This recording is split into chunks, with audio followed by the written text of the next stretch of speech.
नमस्कार मित्रांनो, मी येथे अचलपूरला आहे. दीक्षित महाराज जे आहे त्यांच्या शेतामधला हा व्हिडिओ मी घेत आहे पराठीचा. तर त्यांना अपसाईडीचे नेमके रिझल्ट काय मिळाले या पराठीवर आपण काय करू त्यांच्याच तोंडून ऐकू. सांगा हेलो। महाराज जी. हाँ, ये मैंने साहब का यूज़ करा। 9 तास मेरे उधर है और 5 तास ये है। इतना माल लगा हुआ है, मेरे को इतना पीक कभी नहीं। 4 साढ़े 4 कुंटल तो आ गया और तुम्हारे 4 कुंटल और आता, यानी 9 तास में 9 कुंटल 10 कुंटल का अंदाज है मेरा। और पलाटी झुक गई है मेरी। बहुत ज़ोरदार रिजल्ट है ये दवा का। अब उनको बोल दिया कि अगले साल मैं 2-4 ग्राहक दूंगा, उनको देना तुमने ये चीज़, समझे की नाही? बिलकुल. हां, तर हे रिझल्ट आपण बघू शकतो या पराठीचे.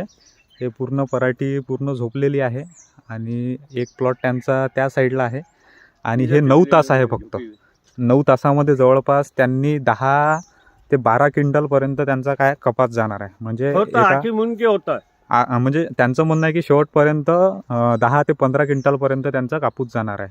तुम्ही बघू शकता बहुत माल हे पराठी पूर्ण झोपून गेली आहे दरवर्षीपेक्षा जास्त. तर खूप छान रिझल्ट आहे मित्रांनो अपसाईडीचे, तुम्ही पण घेऊ शकता. So thank you.